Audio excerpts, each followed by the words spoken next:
urukundo, umunezero, ugusangira na bose nivyo biranga Eveline Ndayizeye, Madamu Rukundo.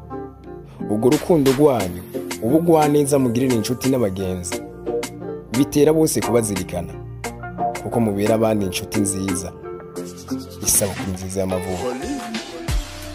Hari ku itariki nkiyi ukwezi nk'uko niho impundu zavuga haba umunezero mwinshi mu muryango. Ababanye inshuti n'abagenzi basanganira Eveline Ndayizeye batuwiteka atera iteka nahabwa impundu kuko Ndayizeye abonye izuba uyu munsi.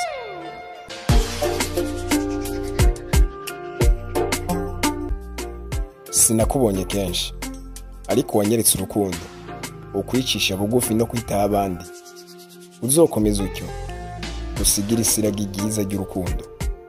Isabukuru nziza y'amavuko, Madamu Rukundo.